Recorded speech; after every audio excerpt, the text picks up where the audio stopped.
Got Yeah, specs I on get my it. face. That's hilarious. What's poppin', Oh, Bloods? Can we say hey, that on the internet? girls. Actually, never mind. I don't know. We are not affiliated. Oh, I We don't are even not really. I don't know what Raven got going. affiliated. I don't know what Raven got going on. Which I know I don't stray too You far for never the hood know. folks, so you know. That part. Always a corner away, maybe 2 or 3 corners, but still a Okay. corner.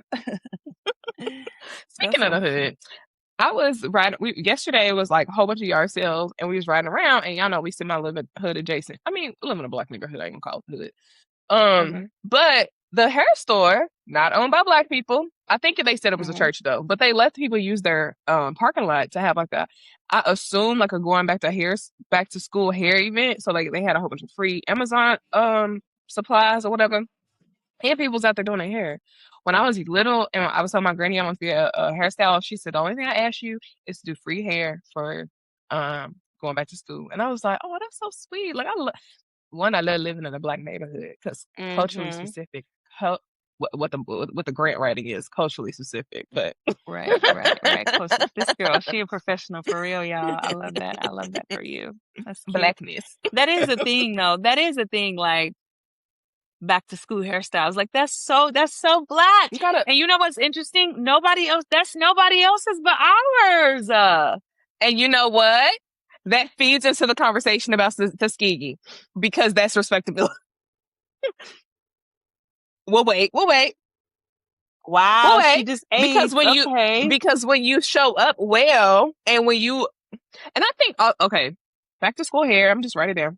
Back to school hair, because when you show up well, like but thinking of, as somebody who works with higher education folks who are PWIs, like that's something that the girls and I didn't even say PWIs. When you go out to school, like this, I seen somebody say your survival kit for black girls is get your hair done for the first, like get your hair braided. Oh, absolutely. Because when you get on campus, then you can find the hair's really I think the girl doing her hair in the camp in the dorm, or you can find a hairstylist in the neighborhood or whatever. But you gotta have your hair done first so that you can feel presentable and feel good going into school.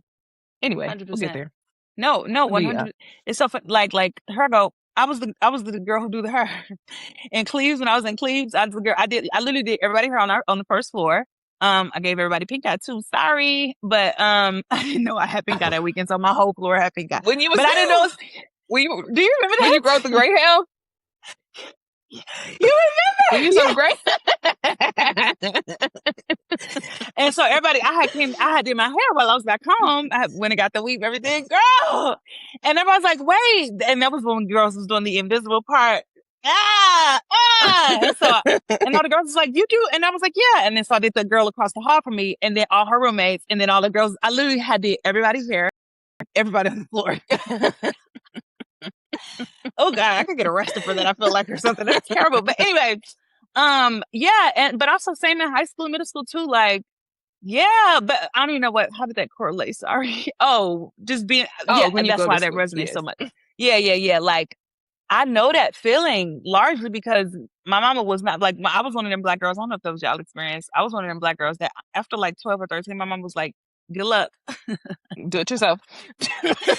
And mind you, like no tutorials, no nothing. And fried hair off. Hair is fried. But also I just like playing in my hair too. So I also That's true. Yeah, because that's true. Because I feel like I know so many girls now who can't do that. Like, okay. I know a lot of girls who'd be like, oh, they can't do that. And I find that really fascinating. Like, I don't mean no judgment on TV because I'm sure it's the ratio of girls I've met that can't as opposed to can is so much higher.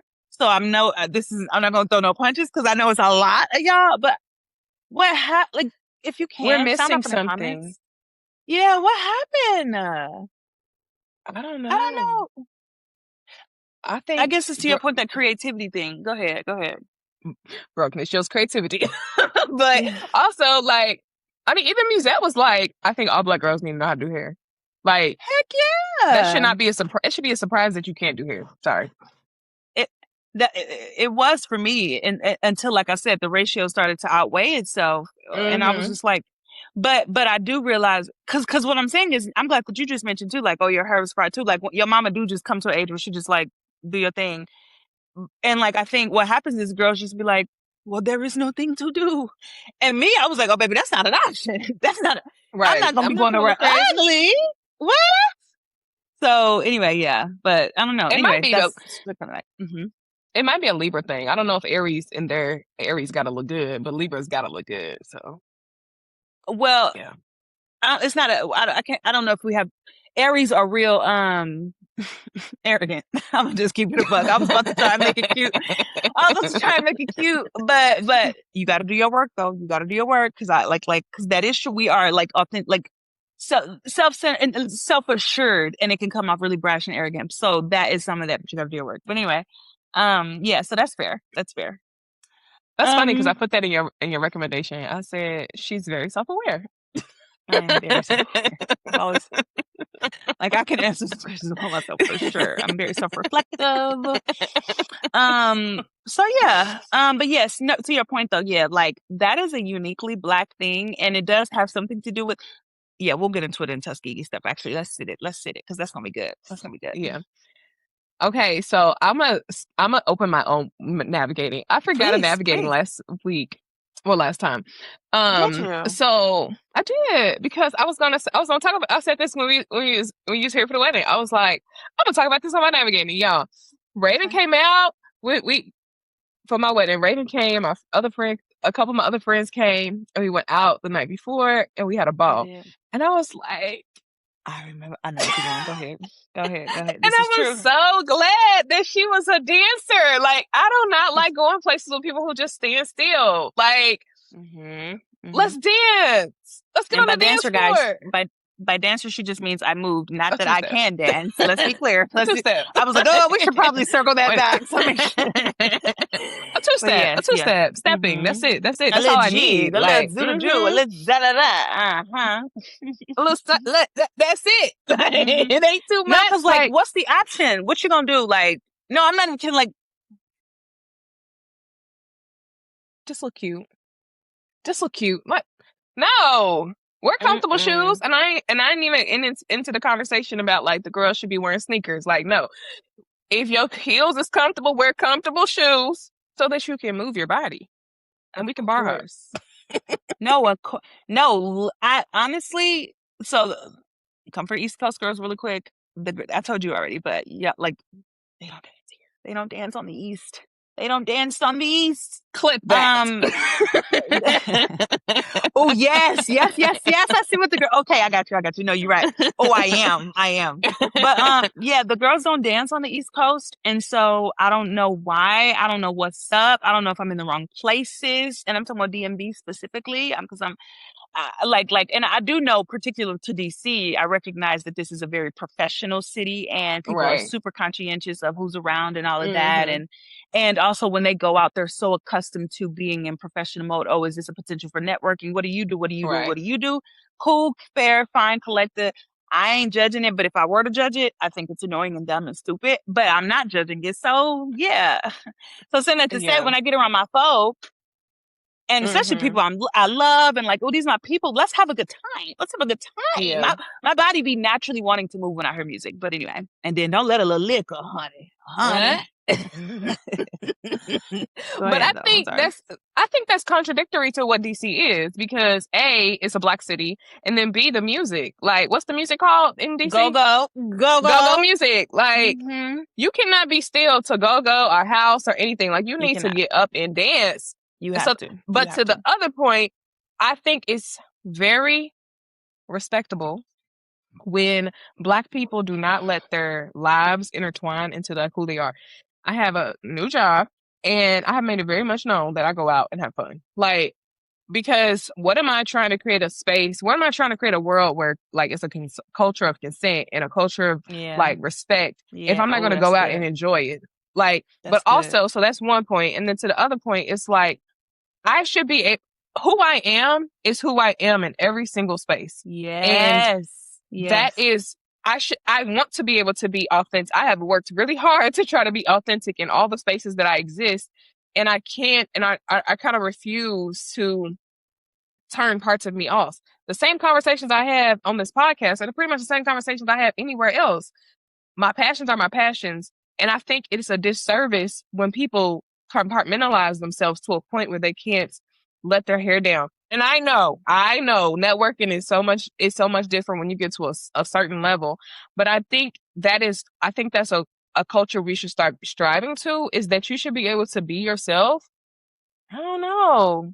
But yeah, you're not wrong. I don't know. So yeah, I don't like the compartmentalizing it, because it does a disservice to your overall wellness. Like, I think when I used to work in Congress, that was my first job ever where the whole infrastructure, like bosses, obviously our Congresswoman, like I had never heard about a workspace or workplace being able to value, leave space for, and even prioritize the whole person. Because that's essentially what you're getting. Like there are whole theory. I'm bringing it up like this because when I got there, I thought that was like just saying an idea. There are actually theories around this. But anyway, and like even the whole concept of like an inverted work hierarchy or work pyramid, like basically where the top is at the bottom, like you flipping it and the workers are at the top. So anyway, like that's just so anti-American. So to your point about like twerking or being outside, but like, oh, but in my network, like you are a human. Humans dance. Wait, is this but you have to be mindful that they gonna see you in a certain way. And so you have to keep a level of decorum. Again, Eurocentric, European, but nevertheless. Y'all talking about respectability politics. Because nobody on the planet except for, or that whole button up, that comes from Europe. And I mean, literally the fake continent of Europe. Like that's European. The stuffy, the cathedrals, all of that. Like we have to be. And you know what I mean? Like it, now I will say, we really trying to get into this respectability conversation today. But the last thing I'll say here is, are there some truths around certain behaviors being reflective culturally of a certain group of people and you wanting to steer clear from that because of the way that, and that has nothing to do with like genetics or anything. That just has everything to do with how culture has evolved. And so culture has developed realities that are associated to realities that you're mindful of and all that. That's a cultural evolution thing. But even to your point, you're saying we can evolve that if we let go of the standards, right? Right. And then those standards that were birthed in Europe. So to your point, like you can be your whole self. I'm a worker. I'm a person who works. I'm a person who dances, and all of it. And that's a good thing. And you should be able to leave space for that, I think, and feel free to do that. Yeah. That's all I'm talking about navigating. Because that's like something that I don't know, like, because and I also think it took me a long time to be able to dance in public. And I think it's like, I'm okay to embarrass myself, I think, at this point in my life. And like, we're going to have fun. We're going to do our thing. And I actually I found a TikTok that said dancing is freestyle dancing is actually helps slow dementia or Alzheimer's, because it's utilizing a part of your brain that is constantly thinking, because it's like it creates it creates new neural pathways, because you're trying to you're literally thinking on your feet of like, what's my next body move? What's my next move? Oh, I like that. And when I saw that, I was like, thank you for the confirmation that partying is going to be my new hobby. Like, you did say that. I love that. That's awesome. That's so for me. Last thing I'll say here, I'm not kidding. Like, I don't think I hadn't thought about it like a hobby, although we probably should, low key, at least something, something like, no, I do frequently kind of a thing. But it's not even a question to me. I can't dance. And when I say I love dancing, meaning just like, I love to move my body to some music with a drink in my hand. I love having a good time. You understand what I'm saying? No, like, do you know what I'm saying? Let's pause there for a good time. And me, sign me up. Yeah. Put it on my tab. Like, how much I gotta pay? You said a boat and some liquor and some people and what, 50? Call me, please. Don't assume I don't want to go. I always want to go. Like, I'm going to get a PhD next year, by the way. And, no, I'm about to say, like I really am. And I'm going to like a school. I'm preparing for, I'm going to go to a school for I'm ready. But I was saying that because I was about to say something about dancing and like having to put that on hold because I know how serious PhD programs are. But I was going to say it casually, and then I was like, oh shoot, I haven't talked to you. I know. I You got to know. get that out your body. Like, and that's the other point with movement. Like, you have to get stuff out of your body, and dance, movement, working out, all that does that. Like, It it does gets it it. out your body. Serotonin, Mm-hmm. endorphin, all of it. Yeah. And when You you got to dance get the with stress out. people, like that community element of Mm-hmm. it, like, so it satisfies so much of those elements in you that like make you come alive, right? Like, which is pair bonding. Like I said, the endorphins, just, yeah, it's so good. Anyway, shout Oh, out one to more thing. Morgan's I new don't know. hobby. Go ahead. The reason I came to this, I don't know if I mentioned that I went to the House Music Festival in Chicago on our hiatus. But that was one of the most spiritual experiences I have ever felt in my life. And Yeah. literally, I mean, like, it was known. Like, they were talking, like, there was moments of like, this is church. There were moments of like, they were saying this Oh on the yeah, speakers, yeah, like, this is church. 100%. Like, and then a lot of them infiltrated or integrated church music into Oh Desmond even made a yes. mix that into a song. I was like, he said this might actually get me back in I was like, yeah, it's like he mixed into what's that song from Sealy from The Color Purple? God is trying to tell you. Is it that? Yes.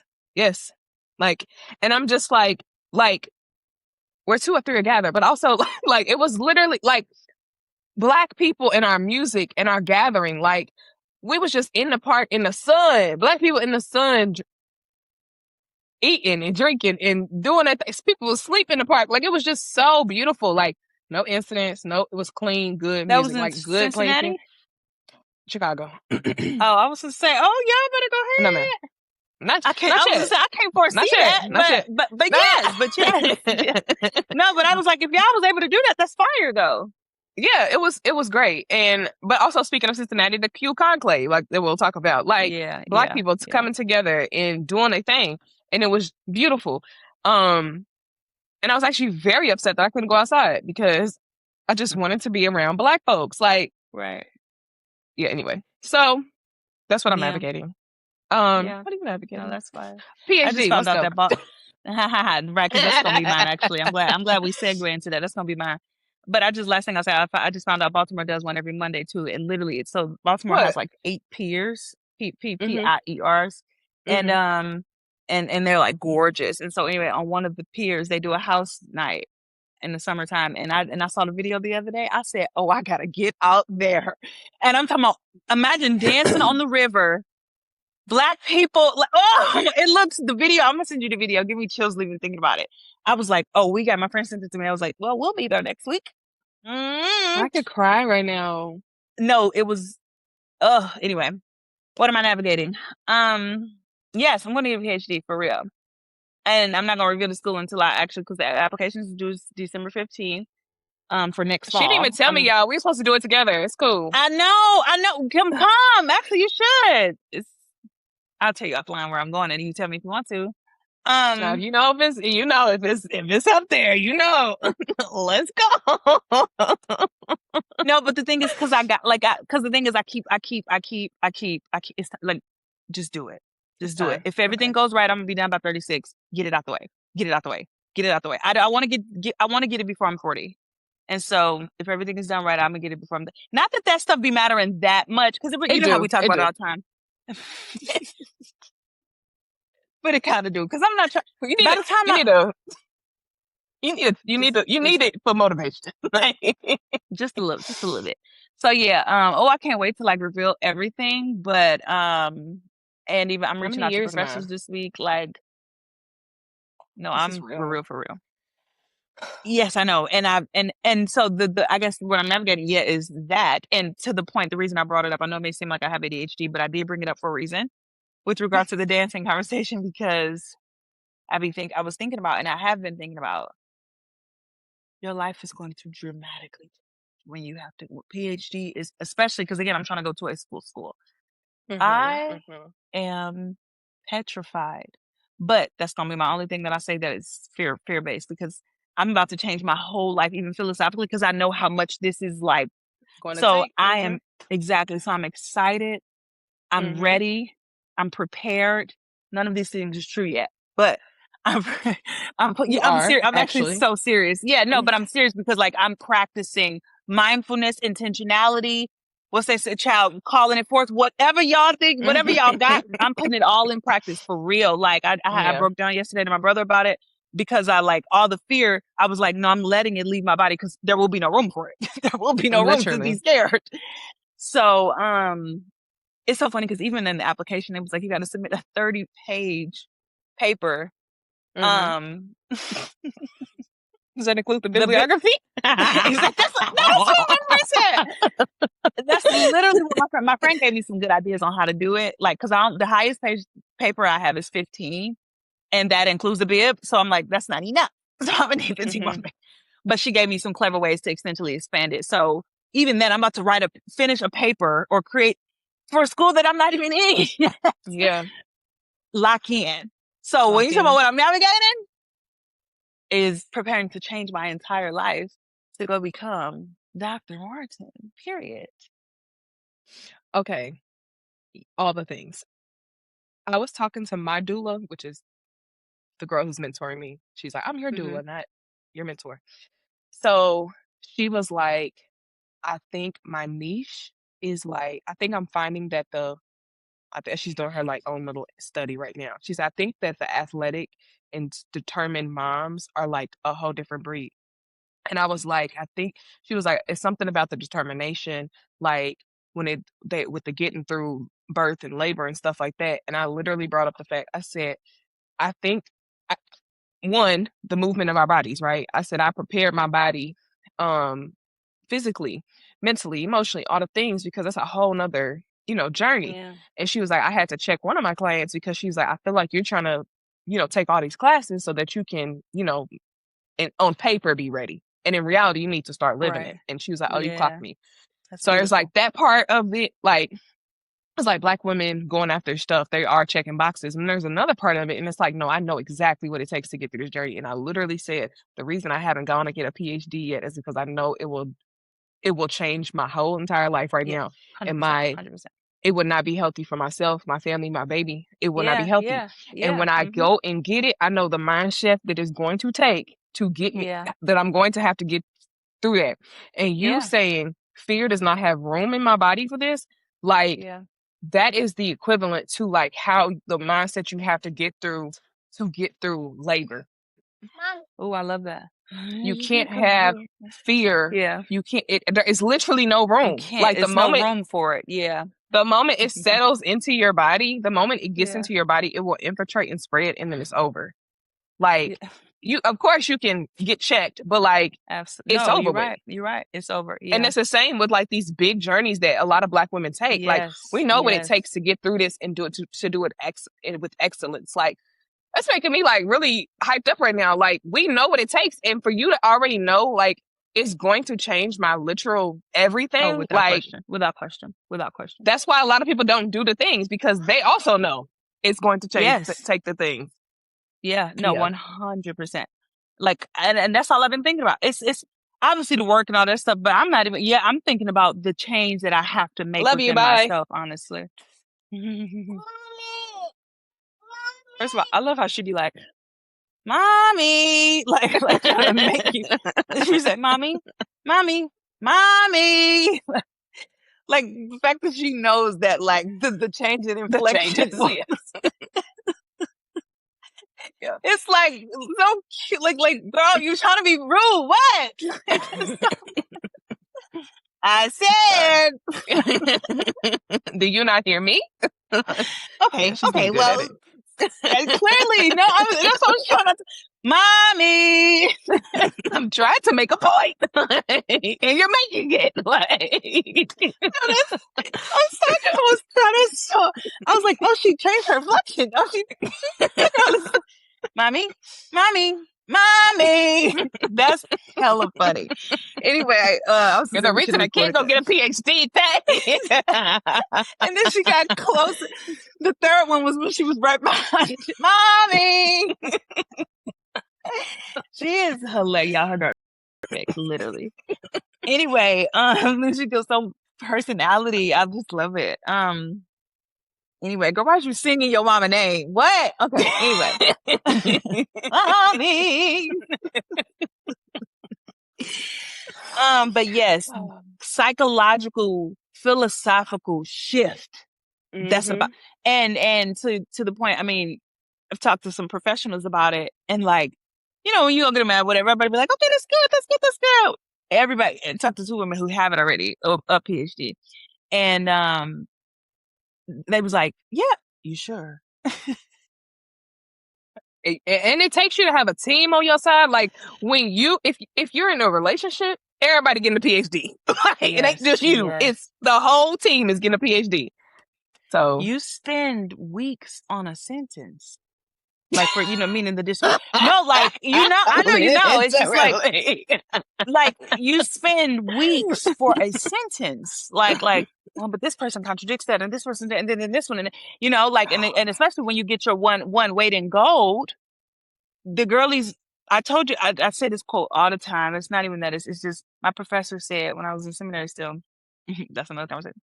But he said the thing that I did my dissertation on, I had read the whole book, read a piece of it, or touched every piece of literature that was about that subject matter. He said there isn't a article, a book, nothing about the subject that I wrote my dissertation on that I have not touched, read fully, or read a blurb from. Talking about expertise. This is not no joke. And I'm not kidding. I love how much we love this together because it makes my eyes water. Like, I have such reverence for work and for and again, for expertise. It's not even just the work, because work is petrifying, but the expertise, girl, to be an expert. So anyway, that's we're getting long. Okay. But when you get to the end of the sentence though, like, it's like, oh my God, like we did that. Yes. Like, and that was, and you know, it's like, I connected the dots. Yes. And again, I think that was you and I that was talking about this. This don't exist. What I'm about to put out in the world don't exist already. I'm about to add knowledge to the ether. You talk about neural pathways. When I was in my second program, I literally felt my brain expanding. I was like, this is a lot. Like, I literally felt like, okay, we are connecting the dots. I was like, this is real. Congratulations. Thank you. Well, nothing has happened yet, but no, it is in the choice though. I've truly made the choice. So yeah, pray my strength in the Lord. That is truly what I'm about to be navigating for the next, let me see, August, September, October, November, December. Yeah, I'm going to take 4 months to prepare an application. Because if I don't do it now, I'm just tired. And last thing I'll say really quick on this to close out on the seminary thing, because I know it's like, well, what happened? At least, okay, you asking yourself. Honestly, seminary led me to realize I needed my PhD. I needed my PhD. And I may in the future finish it out. I really may. Actually, I strongly might. I ain't gonna lie, because I'm so close. That's cute. Yeah. Yeah. No, it's fire, first of all, which are 17 letters behind your name. But no, it's fire. But no, it was less about the scholarliness that I didn't go to school to be an MD. I went to school to become scholarly in that space. And now I'm realizing, like, oh, what I wanted, I need to go and do it through this lens, through this route. Yeah, and also because I'm shifting and I'm deconstructing so much. I'm still a Christian. Blah, blah, blah. But I'm deconstructing. I am, but I'm just deconstructing so much, and so it ain't. I don't need to be this. So anyway, so that's what has shifted there. That's my navigation. Come on, and I pray you get a really good advisor that makes your experience amazing. I will. I will support you and go before you. Yeah. So there's that. That's so great. I'm so excited. Yes.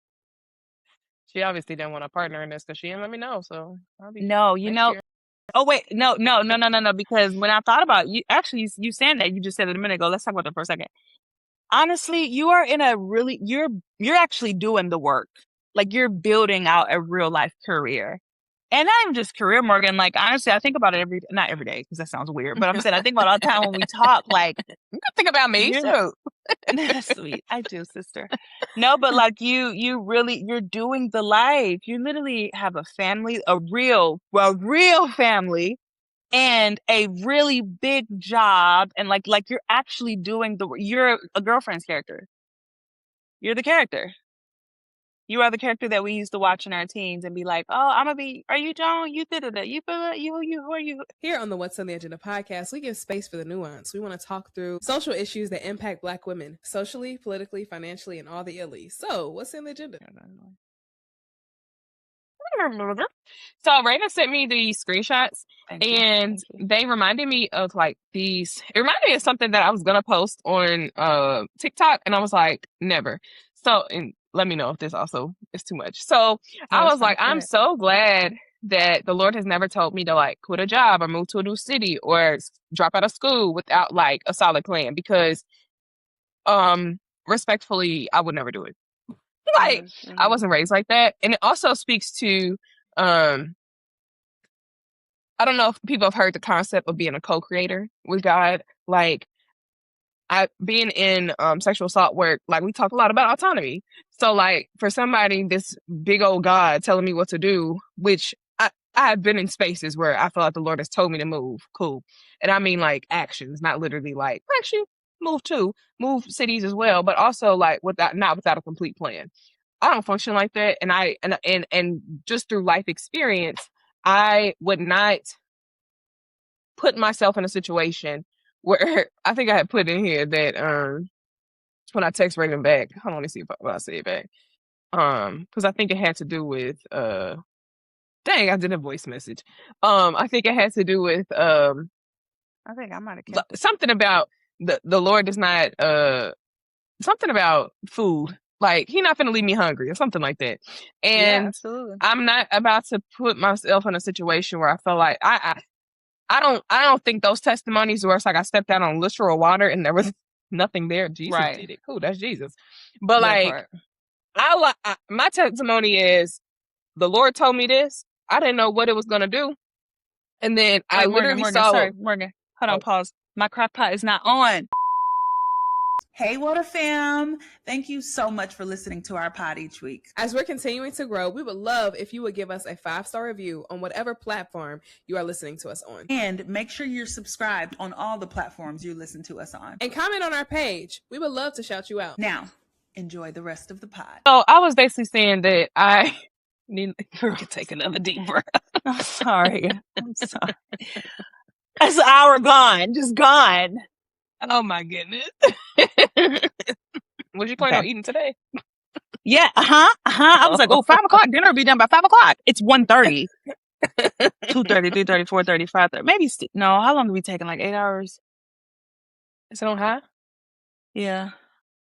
If it's on high, it may be 6. It'll be fine. Maybe about 6. Depending on how big it is, but maybe about 6. Go ahead.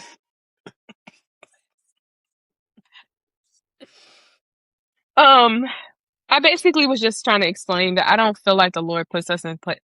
I've never seen situations where somebody has told me that the Lord told them to do, quit, move, blah, blah, blah, without a plan, that it literally didn't like wreck their entire life. And oh, right. You've never seen it go successfully. Yeah. And I'm not talking, that could be a facade that it all worked out. Like, or a facade that you didn't show people that you were struggling the whole time and that it ended up working out, like on the back end, which I guess is part of the conversation that it worked out. But that I also don't believe in a suffering God. So I don't believe in putting myself in a situation where I feel like I have to lean on a God that put me into suffering. I don't know. I've seen this conversation so much, and where it's like the Lord told me, and I think those conversations the Lord told me this was my thing, or the Lord told me this was my husband, or the Lord told me this is that. And it's just like, when I was in seminary, I was thinking about like how we hear from God. And like, if you it's like test God, try God. And if the Lord in your head is, if the quote unquote voice in your head is telling you to do the thing, and it's like, it led me to this situation, it didn't turn out good, that might not have been how you hear from God. If your need, I literally gave this example, like if your knee creaks a little bit to the left and it's like, oh, I should go, and it worked out, That's how you hear from God. Like, Right. don't get in your head space if it's just like that. I had a dream, or I this, or I that. That might not be how you hear from God, and what you heard might not be from God. What you heard might have been a preacher or something that had an alternative motive. Then that's a whole other conversation. But I don't know. Yeah, and I think I correlated this a lot to how women in the church date. Because my God, yeah, I wasn't even I didn't even think about that. I'm Dang, sorry. you about to open Sorry. us up. But that's Sorry. okay. This is good. Sorry. No, that's good. I mean, the conversation is gonna be rich because that's a whole. I'm just thinking about a little travel, a job, but Nope. you're right, child. That's a whole big one. But no. So I think a good starting place. Thank you for introducing it and also for giving your perspective about it. Like, I say perspective because I like that. It's like if it works out despite the odds, then consider that a nod from God. It sounds like. And is that what you're getting at? I want to make sure I understood you. A nod from God, like, yes, this is what I.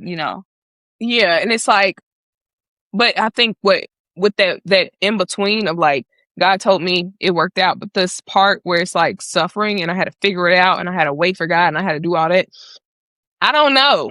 I don't believe in like a God of like that. I believe in for example, I felt like the Lord called me to move. Anyway, I wanted to move to combination. I felt like it was the right move to Cincinnati for another degree and all the things. And I felt like I was led to the right things, the right job, literally the right job to lead me into this profession, like that type of working out, right? And it's where it ordered my steps versus like preemptively versus like reactionary, if that makes sense. I get what you're saying. Yep, I know what you're saying. Right, like things were orchestrated for this all to move in that direction, and you think that's a reflection of God. Mm-hmm. Yeah. So no, like, if it's I like mm-hmm. Go ahead, sorry. If it's like if I knew like I was gonna move in August, right? By August, I saw all the things work out versus like the Lord told me to drop everything right here, and then on the back end, all the stuff like like I don't know. Mm-hmm. And I love this. Before I say what I was going to say, I love that. I want to reflect on that because I love this too because it takes out. First of all, it removes us from the struggle theology and punishment, pain, praise stuff. Yeah. Ooh, child, we so tethered to that, and you know what? I'm not even saying being tethered to that in part doesn't have value because obviously trials and tribulations and difficulties, whatever you label it as, are just an inevitable part of life. And so finding ways and pain often does yield a lot of purpose. Not to say that you have to have it in order to have purpose, but to say that, oh, in pain, I found this and I learned that and I used it to my benefit. That's a normal part of living. And so I'm not angry, and I hate to go this long route, but I have to make it make sense. I'm not angry that our faith and our theology has historically had found ways to find purpose in the pain in order to persist. That's a good skill. That was a good survival mechanism that was necessary for us. And the ways that it's just also been harmful is that it's colored our theology and our perspective and our relationship with the divine through this lens of bad child, or even if you're not bad, I just gotta punish you, baby, because I gotta get you through it. It's real archaic. It's real. I was gonna say slave, like I can't say that, but I mean, but it is. But it is. I mean, but if the opposite of liberation is, the opposite of liberation is slavery. So like, but to your point, it's like, yes, we have tried to find ways to like figure out why we are here. It's theodicy. Why bad things happen to good people. God does not, I don't believe in a God that puts you in, when it's bad stuff happening, God did this and I must see how God worked it out. Or I don't know why God put me in this situation, but I know he'll reveal it. No. Like life happened. Things happen because we're in a sinful world. Now I sound like Raven. Things happen because we're in a sinful world, not because God puts you in a situation that causes pain. Yes, God will work it out because you are God's child. So that I think, and again, it has allowed us to figure out or put us in a position where we're trying to figure out why those things happen. but it has messed up how we view God. I just thought about something. Hold on. What you said, the sinful world thing. Cause like, if that is your premise and your worldview, which even if you don't believe in Christianity, like this is why I'm so tethered to it, but that's a whole nother conversation. But, cause nobody speaks to the evil for me. And that's the reason I'm still like, even if I deconstruct it, nobody speaks to the evil for me in a way that I think is necessary. But whatever. I won't say nobody. I haven't found in my search, and I am processing deconstruction. Okay. Sorry. But saying that to say, let me show you the what's it called, the logical fallacy here, though, that because the reality is, on one end, you're saying that, well, the world is sinful, and if it happened, it's not that God let bad things happen. This thing happened as a result of the consequences of sin or whatever. But then, contrarily, though, but God has to order all of your steps and whatever steps you take, and you're gonna wait. So, well, let me finish my thought. Right. So, if it does happen, bad things happen. Well, it's not a result of God wanting that to happen to you. Bad things happen. Satan is the prince of the air. All of that is true. And that's in that worldview. And then, contrarily, but God has to order my steps, and I just jumped out on faith and I let God lead, and I'm doing what I feel like God told me to do. So if it don't work out, then is it like, okay, then it's not his fault? Like, do you understand what I'm trying to say? Like, it's illogical, and you're like you're not, it's like circular reasoning. That's what it is. It's circular reasoning. So like God told me to step out on faith and go do this thing, but then it don't work out. Well, God is not the author of confusion. Satan is the prince of the air. So it's like, girl, you making your God look real. You making your God look foolish, and I don't believe this. But you making your God look foolish, and also look like a man. Oh, hallelujah! Huh? What you said? But yeah, like sister, that don't make sense. That don't make no sense. And so what? But because we're not here to shame you. But let me back it up though. Hold on, let me back it up for 2 seconds. Because my original point that I was going to make. A starting point for this conversation for me is our history, and I guess we did kind of start here. Our history with God is too marred in retribution, hierarchy. We are the bottom totem pole of the hierarchy. Punishment for things that you literally have no control over, right? Like your existence, your body, how you exist in the world, like all of the things we were like inherently told in this country. Not that we inherently have it, to be clear, but we were told from Genesis, from the birth of this country, that we were lesser than, and every industry validated that, particularly the faith industry. And so our relationship starting off with God, especially the people that I'm talking about, like even the ones that I sent you in that screenshot and whatnot, is fallen. It's unreliable, right? And so saying that to say, I'm not saying that it's completely illegitimate. I'm not saying that at all, because again, Black, whatever, like our faith has literally helped us to persist. And I hate when people poo-poo that period, as if Christianity didn't have a major hand in our progression as a race as well. So I won't ever say that, but because it's so flawed, I just don't feel comfortable saying, I don't think it's smart or wise. Let me take out my feelings. It doesn't, because of that history, it's not wise or smart to say that God told me to upend my entire life with no resources, no real thought, and just rely on faith. Well, sister, considering the history and considering your relationship with the divine, I bet you if I had a 5-minute conversation with that person I sent the screenshot of, or just people in general who say things like that, I bet you if I had a 5-minute conversation with them about God, it would be so hollow and it would be so much in the ethos that you'd be like, wait, you're not thinking at all. You just, I'm just moving on. You're not using intellect at all. What God would ask you to not be smart? That's abuse. I'm done. So yeah, I just want to start you said abuse. That.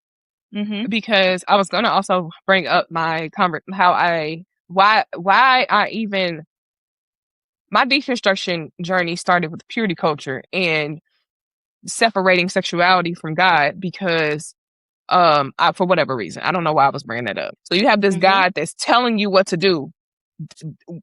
Patriarchy depends on women not thinking. Like it depends on, this doesn't make sense. The conversation right there. Woo. Right. do what I say, stick to this role. And then when you realize this role does not actually work, is it hot? It's hot now. I'm sorry. You watched I was trying to keep it real. I was trying to make sure. I said, it's on now. It's on now. Go ahead. Keep that in. Go ahead. Finish. I don't want to cut you off. The girls got to cook their Sunday dinner. It's Sunday, y'all. It's Sunday. Right? Go ahead. Okay. I don't even know where I'm trying to get to. But that literally jeopardizes your relationship with Christ. And if that is your belief that God loves you and God is a good God, right? Yes. I don't believe in a good God putting you in harmful situations. So yes, it does lead to situations that's what it is. My deconstruction with purity culture also led me on this journey of like what autonomy is. And you have a God that's telling you what to do, and you're not co-creating with God, and you're not having a conversation of, I don't know, I don't like that. That leads you for women, this can be very harmful because that can lead you into situations where you put yourself in, well, that's my man and he loves me. And now his end all be all, right? And you give over your power, and now you're not co-creating as an equal in the relationship. So that can lead to abusive situations or in power imbalances, and abuse is about imbalanced power. So if you're giving over your entire to somebody else, God, whoever, and we have those relationships with God, like the Lord told me, that didn't make sense. So let's bring it out of the spiritual and let's bring it into the reality. For somebody tell you go jump off something, go jump off into deep end, that doesn't make sense. So that would not trigger in my brain that person cares about my well-being, because at the same time the God said I will not want for anything. I don't have to worry about the clothes on my back. Why should I worry about the food that I'm about to eat? Right? That doesn't make sense. Like, that doesn't make sense in the theology. So we have to pull that away from there so that we can start being co-creators. And I bring this to dating because of the fact that it can lead us to harmful situations. Like when we have that mentality of like, well, the Lord said this. Well, the prophet said this. The prophet said that was my husband. The Lord said, is that even who you want to date? Do you even like this person? Are you even attracted to does this person even have qualities of a person that you want to be with? Morgan. Oh, God. First of all, get an expert on your panel, family, because I just love how you just everything I was trying to find to say earlier. That's exactly it. Like, so to put a fine tune on it, what I heard is like our patterns are steeped in patriarchal style thinking and living and existence, particularly as women, which everything we've been told, indoctrinated into is relinquish thinking, relinquish critical thinking, logical thoughts, right? And relationships are this damsel in distress sort of a dynamic. And of course that bleeds over into your relationship with the divine. Him, his, he. Like, of course that bleeds over. Even that daddy-daughter like everything that women are thankfully we're growing out of it now. Well, we're trying to anyway. Yeah. But, everything that women are steeped in is really, girl, you don't gotta think, honey, you don't gotta think. Forget that logic. And so to circle that up to Faith, to your point, well, all I'm asking you to do is don't just have your faith be reliant on your feelings about because your feelings are steeped in everything that Morgan just mentioned, an indoctrination around how you should function in relationship. My daddy ain't having to take care of me, so I just don't have to. If God tell me to go, we'll figure it out when we get there. No, ma'am. No, ma'am. No, ma'am. But the thing is, because your faith was even given to you in an illogical way. And so, baby, everything that emanates from that space is largely illogical. It's not that the faith is, but the way that it was presented and given and who it was given from, who gave all of the things. is illogical. So you have to do this walking back process. What I continue to say, that's why I'm not ashamed to say that I'm in a deconstruction process, because I know y'all heard that and say, oh, she's saying F Jesus. No, I'm saying all of the mechanism, tactics, ways, patterns, habits, history, you have to unravel it from all of that to then see what's there. You engaging with a faith system that's going to have you move somewhere with no money. Who would serve a God like that? You know, that's who would serve. Anyway, girl, are you okay? And okay, so fast forward. Well, not fast forward, but I want to add this in while you were talking. It made me think about it too. I want to give some context to why I thought that this would be important and how this relates to Black women. I see this so often, one, and also we're so inclined, everything Morgan just said is just perfect, but we're so inclined to how we feel and like moving based off of how we feel. And that's a spiritual good skill, gifting that we have, that perceptive intuition that I think all women have, but particularly Black women. It's a different kind of a thing. Maybe I'm biased because I'm Black, who knows? But the Black woman intuition is what kept folk alive, what keeps folk alive, what keeps people fed when it's only 2 fish and 1 loaf of bread. What keeps people alive, what has been keeping communities alive, and I'm giving extras because I want to be clear that I believe in this. Black woman perception and intuition is a literal magic tool, truly. Mm-hmm. And so I know why we lean on it so heavily, and I'm grateful for that.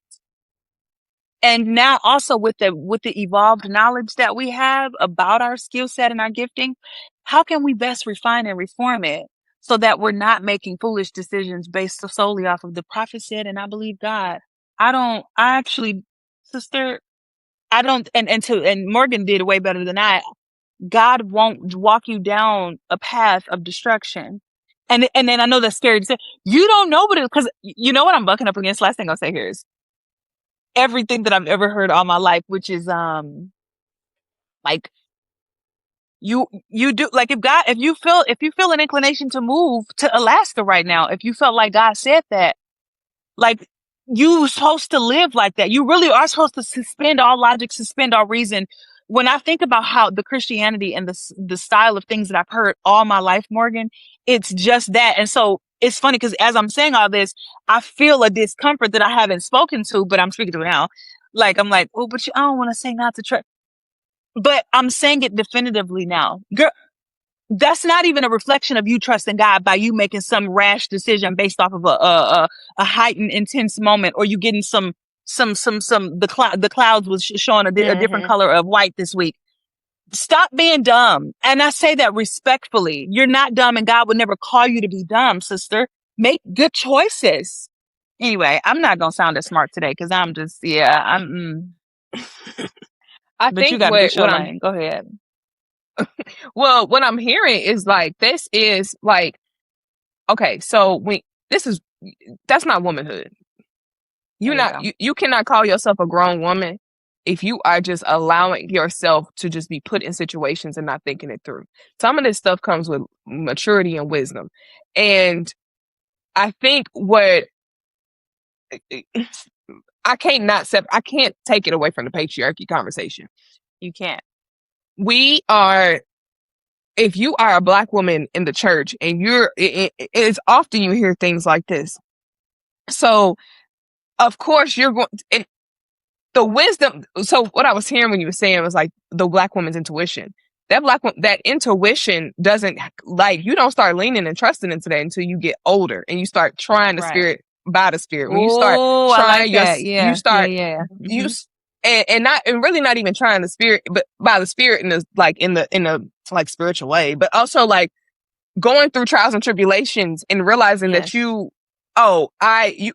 that tuition is being pushed down when you are in a situation where it's just like the Lord said, and everything that's in you that's rising up and saying that ain't good. Right. That is your intuition saying, actually, no. And that's what you need to be listening to, not the headspace, Yeah, not that I'm again thinking about this in labor. When we're thinking about labor and you get into your head, you need to get into your body. When you're screaming up, you need to be screaming down, because this right here in the midst of in the core of who you are, that's the womanhood. That's the intuition, and that is what you need to be looking for. That is what Audre Lorde is talking about with the erotic. And that is what that is what they are trying to not let you tap into. Because if I can get you to listen to me and just go about in the street, them black folks, they talking about the white man's religion, they had to make it make sense to say, well, God said that we're supposed to be treating you like this. That's why we in this suffering theology in the first place, because we had to make this terrible 400 years of slavery make sense. When in reality, what has actually happened is that it was systems of racism and all the isms, right, that had put us in this situation, not God. And that when that starts bucking up and saying God did that, that's your woman intuition saying that was not God, right? And that is what you need to tap into. And I think that's why when that two fish and five loaves, that will preach, because that was a black woman. And you just saying that, ain't no man, no offense, Jesus, ain't no man able to multiply like that. Black women multiply like that when they tap into their black womanness. And that comes from that spiritual, I think you talked, that carnal, like that primitive, quote unquote primitive, like that deep indigenous connection, not that that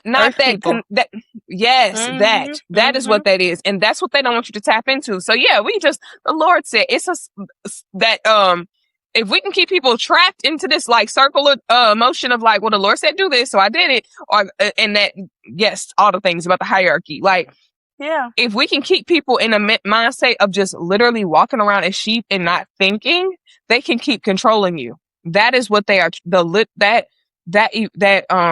That eroticism that is not pornographic, that eroticism, that self-assuredness, that deep knowing is what you are not allowed. Yes, that you are not allowing yourself to tap into, because it don't make sense. Sister, two things really quick. You pointed out, you made me think about. First thing is, even if we don't have to make the knowing super deep. I think it's spiritual and deep, but let's just say it's not. I'll give you a really quick genetic through line that will make it make sense.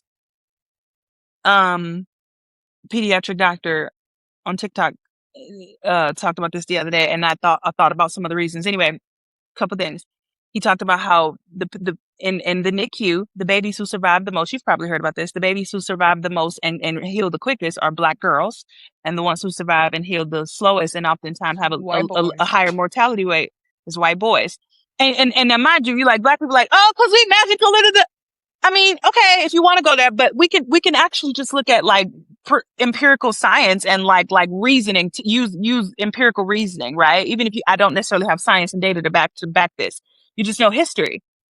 Largely, the Black people who made it to this soil from the mid-Atlantic slave trade had to have been the ones who were the strongest, right? It's not to say that other people weren't strong, but maybe if they had various diseases or maladies that wouldn't have allowed them to sustain the journey, they would have gotten sick, thrown over, so on and so forth, right? So those who were able to make it on that long, tedious journey, that was probably the best of the breeds in terms of just genetic makeup. I'm not talking about nobody's better or worse than nobody. I'm just saying sustainability, strength, resilience, whatever. And so saying that to say some of the best genes from from West Africa, which is largely where they got slaves from, some of the best genes was able to sustain and make it over because they were able to sustain that long journey. Now, fast forwarding to your point, they were able to, because they were that strong, then you're able to endure slavery, all of the things. We continue to reproduce some of the strongest of the genes from West Africa by definition, right? To make it through that journey. So whether or not you classify it as like, oh, I just feel like we just have this intuition, spiritual. Again, I do. But even if you don't, that knowing is because genetically, we were some of the strongest people. And so, of course, you have this skill set, you have this resilience, you have this thing that it feels like, why don't other people have it? Especially white people. What is it? Because, baby, genetically, they would have never been able to sustain that pathway. Right. Or like So we just got, I ain't gonna say it's lucky. I would never say that, but whatever. So saying that to say, that's just one point that I wanted to make. It's a knowing spiritually, and also your blood, daughter, your blood is strong and it's capable. And so never let no fallacy or idea of like what somebody might have said and what I think I might have heard God say circumvent the reality of you are genetically strong and brilliant and capable and like have insurmountable capacity. Tap into that and you don't diminish that. That's a God gift. If you wanted to bring God into it, God said, no, daughter, think through this decision. You mean they was able to path out and figure out ways to survive on that?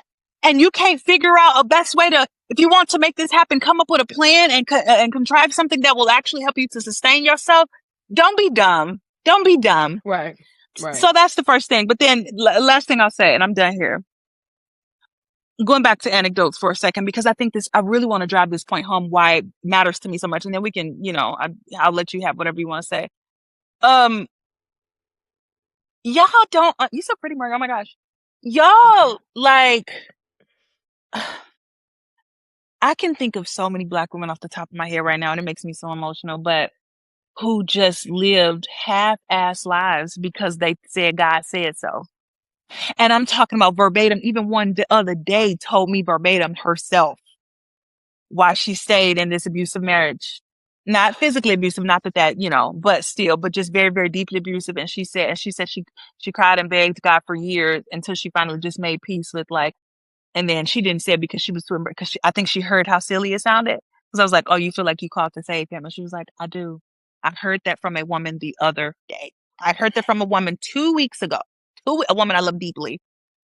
And so anyway, it was just a whole, but I mean, I've seen women, have another thing, War Room. Do you remember War Room? Mm-hmm. Okay, we can close the podcast today. I thought about that movie the other day after the woman told me what I just said. And I was like, propaganda nonsense. I didn't even realize how effed up that movie actually was. But anyway, because it's not just about men today. It was about all of the things. What I'm saying is I've watched far too many Black women lives be destroyed because they said God said.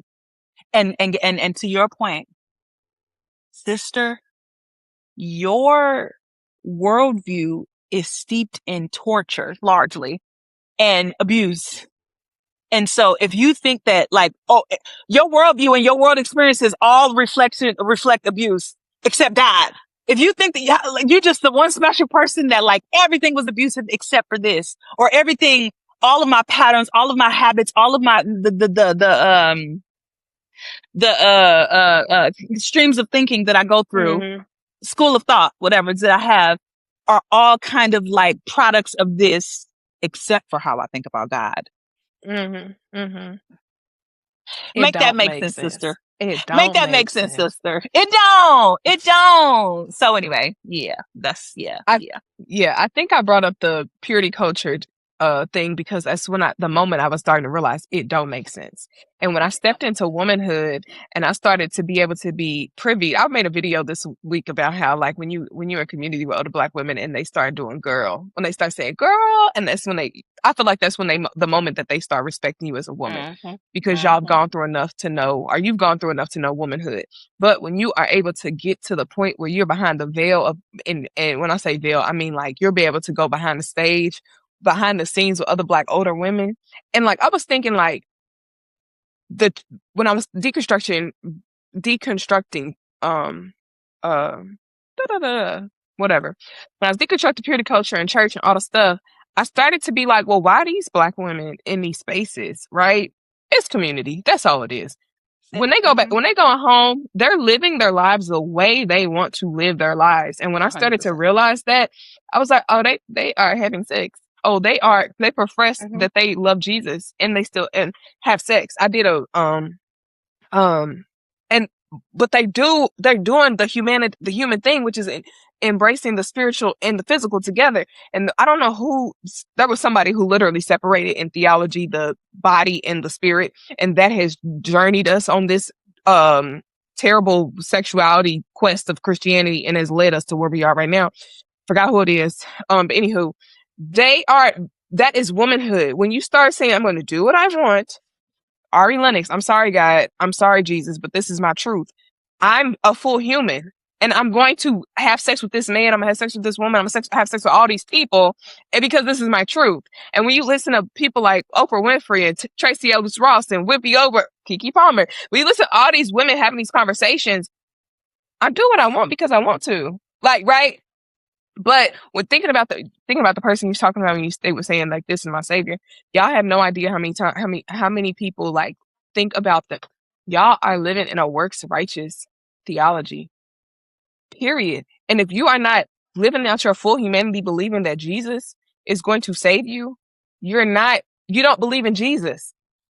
If you think your vagina, if you think your humility, if you think your sacrifice is going to save the person or going to like get you in a better situation, that is not leaning and trusting on God. That is leaning and trusting on your own ability. And we put that away. We don't do that no more. We are under the blood. And that was the other part of like the video I made when I was looking at purity culture and why I don't believe in it no more, because so many people lean on like, if I could just stay chaste long enough, and whatever that means, like if I don't drink, if I don't smoke, if I don't have sex, if I don't, then I'm going to get the good thing at the end of the tunnel. And that's not it. That's not you living into your full humanity. Sister, you're the tunnel. Sister, you're the tunnel.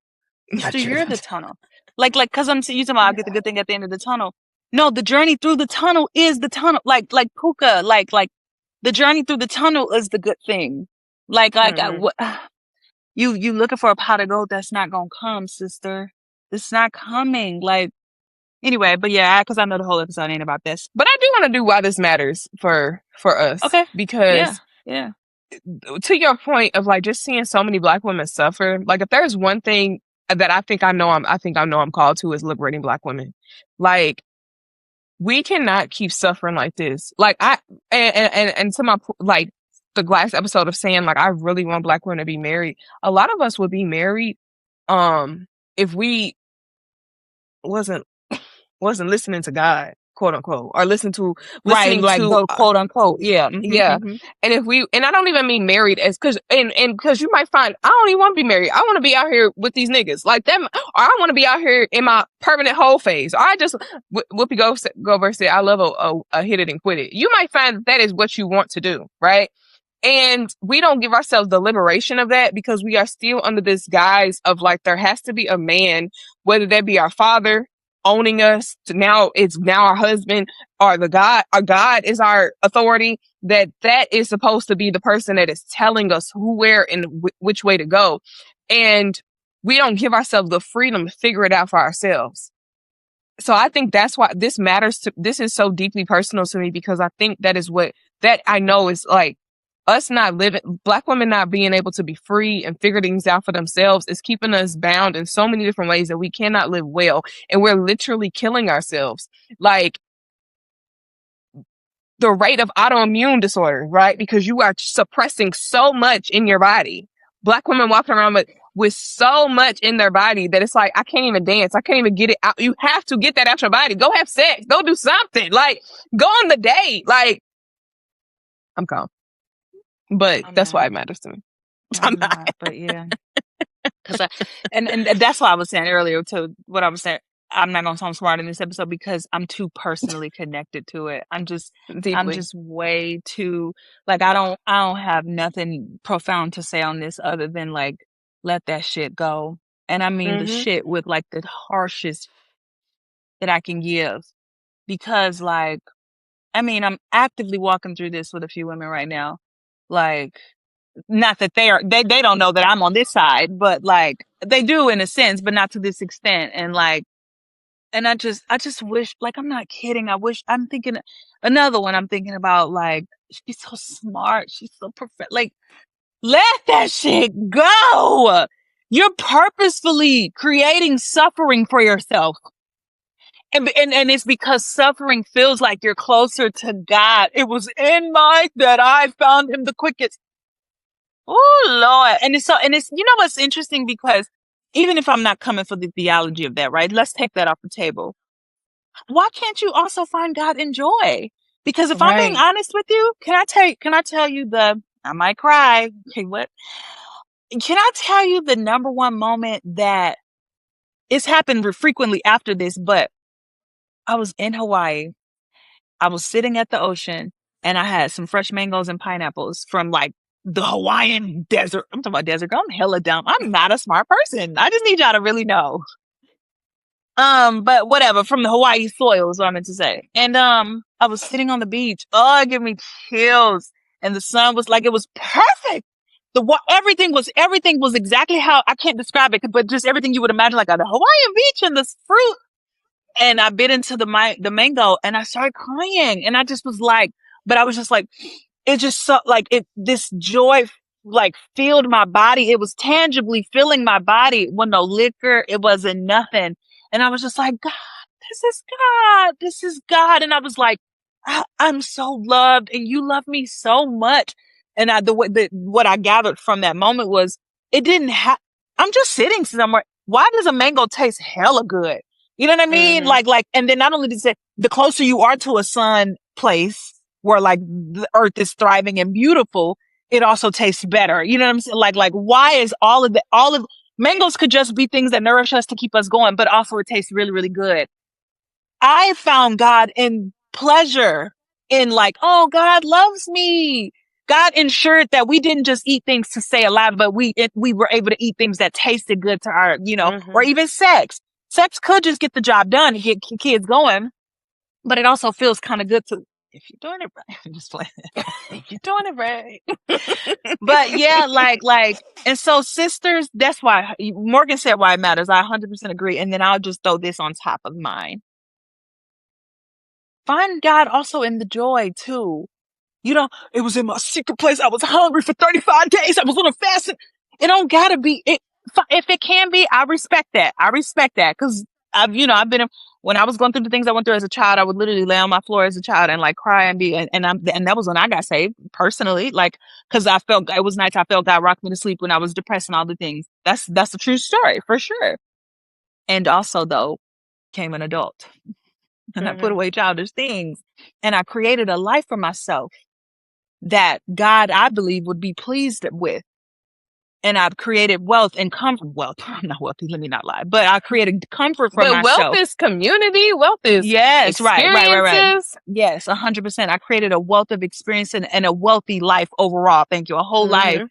And so when I go to my friend's wedding or when I move around or when I'm like, oof, I feel so much joy. I feel so much joy and I feel God in that. I'm like, me watching my friend get married and being teary-eyed, that's God. Because I'm like, wow, I knew this girl when she was young and now that fills me up. Thank God for friendship.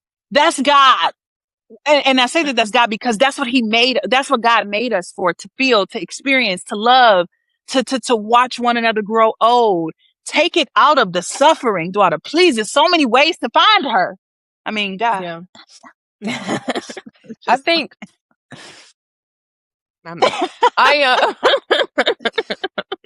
I've said it before and I say it again. If you praise good in the suffering, you're gonna praise better with the liberation. When you know God loved me, when you know God loved me, like I'm still breathing and actually experiencing joy and good things even after I quote unquote sinned. Like that's a different kind of praise. Like when you let go and it's like, oh shoot, life is still spinning, the earth is still spinning, I'm still a good person after I've made a mistake, even though the mistake is just you being led by your own thoughts and feelings and mind and intuition. Like, and this is not a petition for you to, as soon as you just said that, it made me think about this.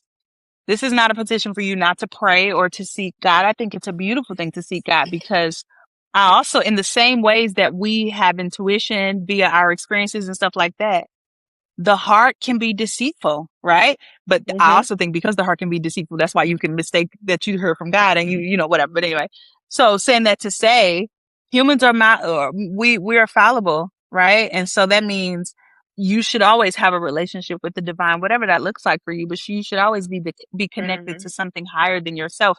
And even for no other reason, but because you recognize that we have limitations. Girl, we all gonna die at some point. So by virtue of that alone, we're all limited. And so you should always be tapped in, connected. You should have a prayer life. You should have reverence, and you should be kneeling to something higher than yourself.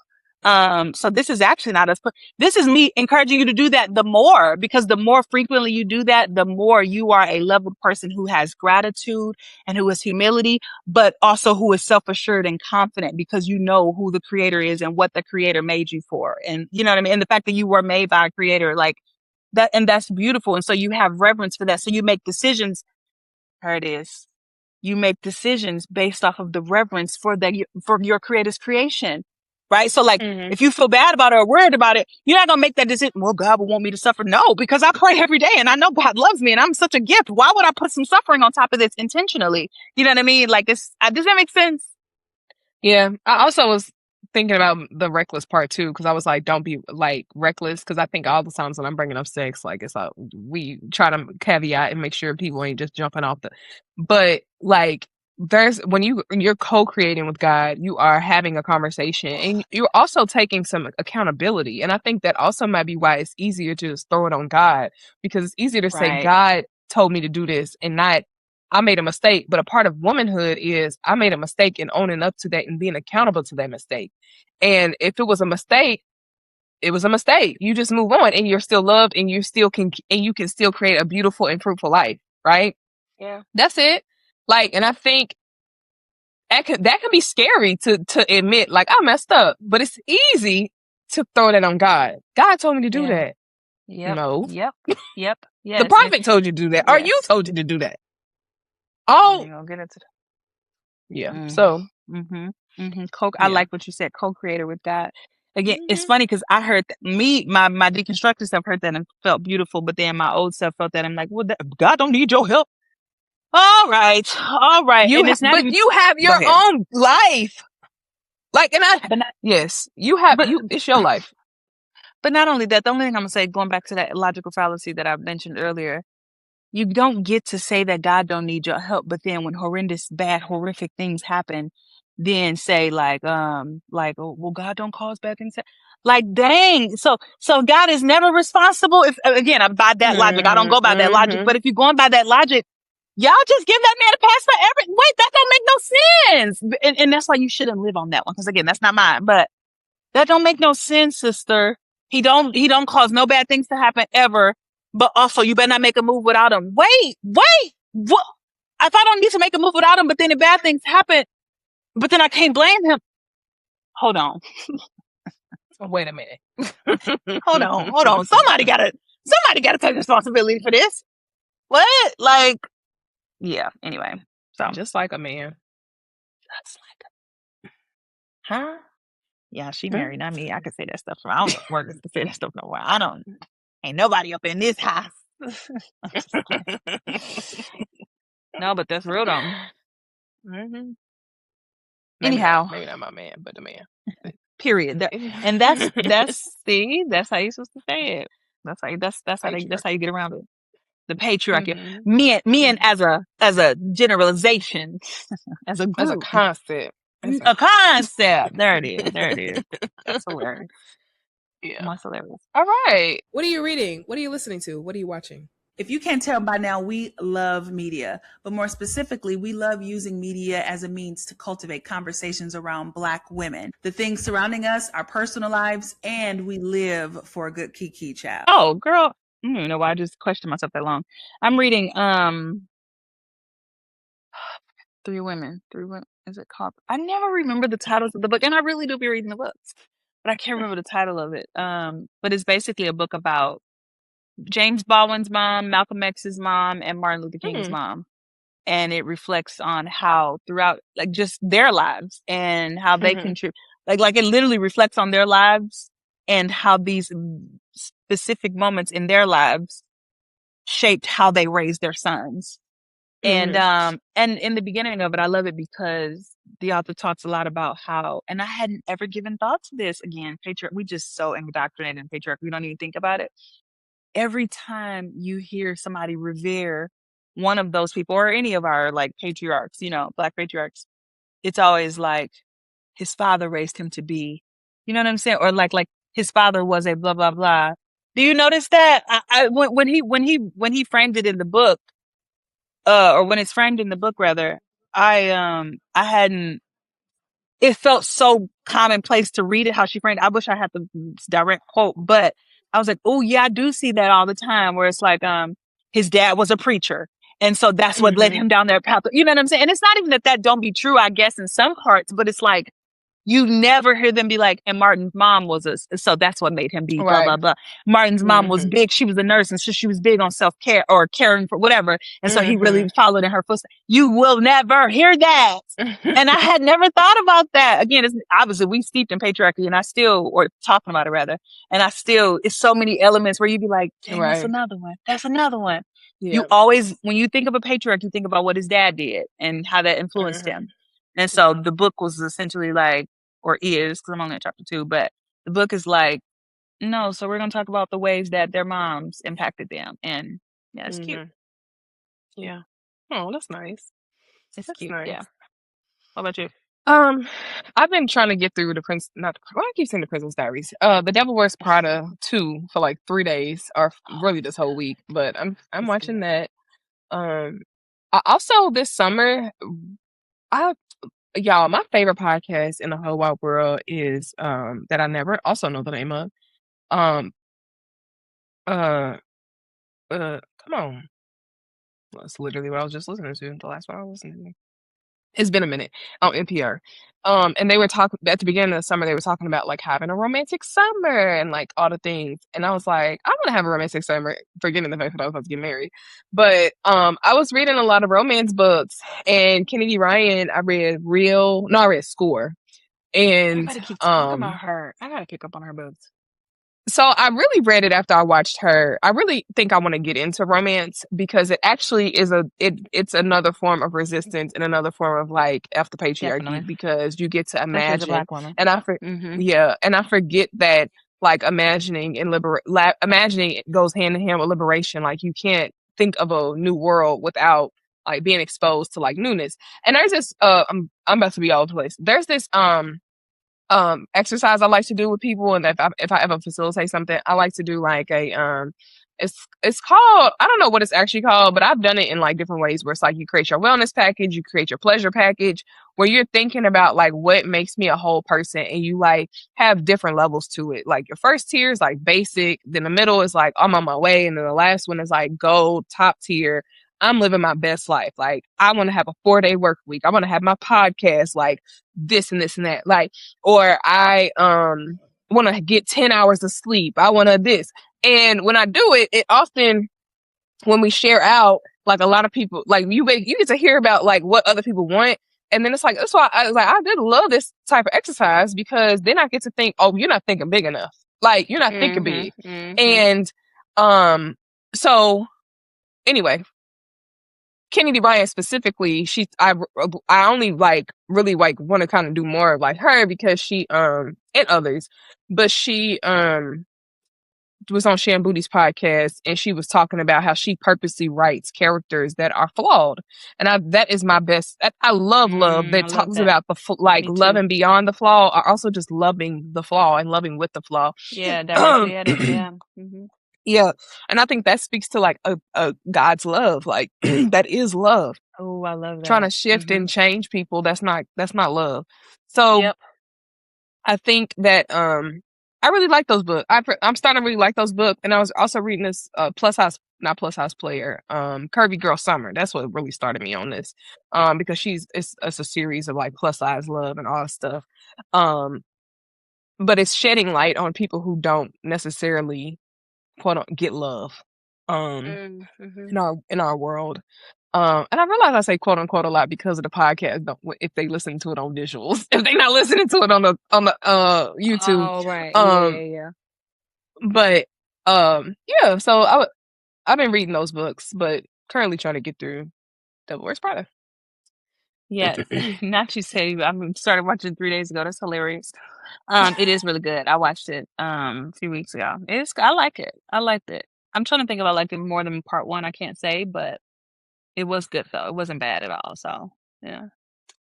It's taken me 3 days to get through 20 minutes because I'm trying to live well and go to bed on time and all the stuff. And I love that for you. I love yeah, that for you. so I And got a also child. Ryan Kennedy books. I keep Mhm. hearing everybody raving about. I don't think I ever hear Ryan like authors as frequent like an author's name as frequently as I hear hers. So I might Mhm. have to sneak a peek.